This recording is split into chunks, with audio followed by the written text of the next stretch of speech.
from Craig Smith's squad, and it was a birthday victory for the Utes head coach. And as usual, they had 28 field goals and 22 assists. That's with that last lineup. He didn't have a great shooting night their last game, but he led the team in rebounding at 5. And this slow start is really no coincidence, especially here on the Utes home court. Keller kicks it. Madsen raises and buries the 3.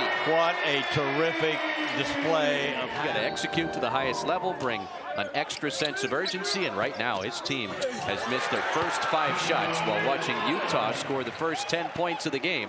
And that shot's supposed to kind of go to Mason Madsen, but terrific up screen for him to spring the big guy for an easy basket.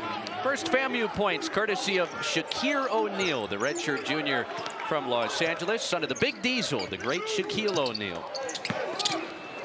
Lohner finds Keller off the window and in. Shot of jumps just 4 minutes Saturday at 2 points and did not see the floor in the second half. Jake Wallane knocks down the 3. Wow, did he shoot that nice. That had in rebounds and steals. Sterling Young, another misfire from Florida A&M. Shot of jumps finds Mason Madsen, and he drills the 3. Nice pass by Sherrod Johnson. Good. Craig Smith feels like this is the best shooting team he's had in his 4 seasons in Salt Lake City. Chapman fires away and knocks down Florida A&M. Second. Wallane dishes. Madsen finds an open shot of jumps, and he's on target. Boy, that's good news for Sherrod Johnson, the Utes. Meanwhile, Utah 8 of 14 on this end, with 5 of those makes from distance. It's shot of jumps again, and he buries the 3. Great team basketball, making the extra pass, giving extra good looks at the basket by being unselfish. Utah accidentally tapped that one in. Yeah, Lawson Lovering knew that as soon as that ball went through, that he just couldn't grab it and ended up just kind of tapping it in himself. Paint points for Jake Wallane. He's got 5 early points off. Third steal for the Utes. Shot of jumps across the floor. Mason Madsen tees a 3 and hits. At the start of conference play. And here's a chance for some of these guys that haven't seen much time the last couple weeks. Shot of jumps is one of them, and he is sizzling off the bench with 8 points. Look at that. He wants to smile, but he's not. I mean, finally he's found his shooting touch again. He's got to feel good about things. This is a huge Ute lineup right now with that front line. 6'10", 6'10", 6'9". He scored in double figures 3 of his last 4 games. Shot of jumps with a heat check. Book it. Holy mackerel. I thought he called that. I may be wrong. Second opening half 3 falls for Jordan Chapman. A very good basketball player and a presence physically. Craig Smith detailed how valuable it was to have him in practice for a full week in between the St. Mary's and Radford games. 40 first half points for Utah, shy of the 4-minute mark in the opening 20.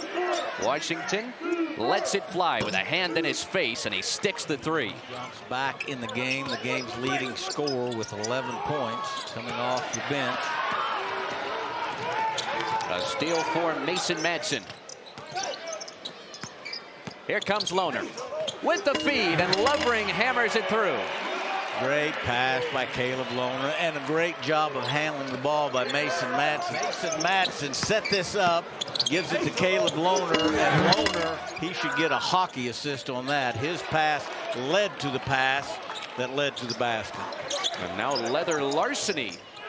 First points for the Rice transfer, who sat out his first game of the season on Saturday. Washington knocks down the 3.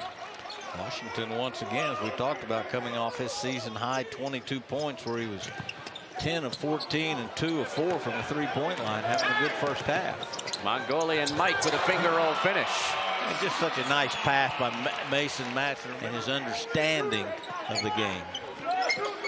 Shot clock into single digits. Washington skips it. Burnside with patience and a finish. It's their 4th offensive rebound tonight.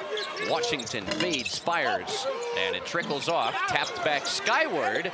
Taylor in among the trees puts it back. Eatman, it's deflected and stolen by Miro Little. The hit ahead to Madsen, and he misses the tomahawk.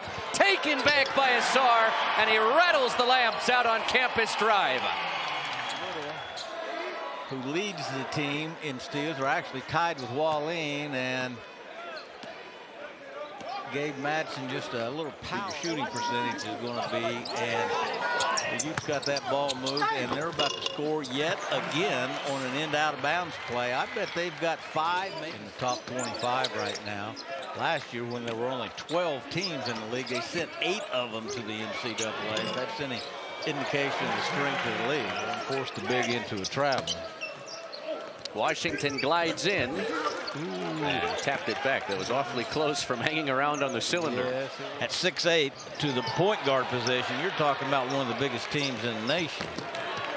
Wallin kicks. It's Mason Madsen for 3. As they get into Big 12 play, and no one's more aware of it than him, I guarantee you. Leonard Taylor buries the step back 3. Florida A&M has only scored 7 points since halftime.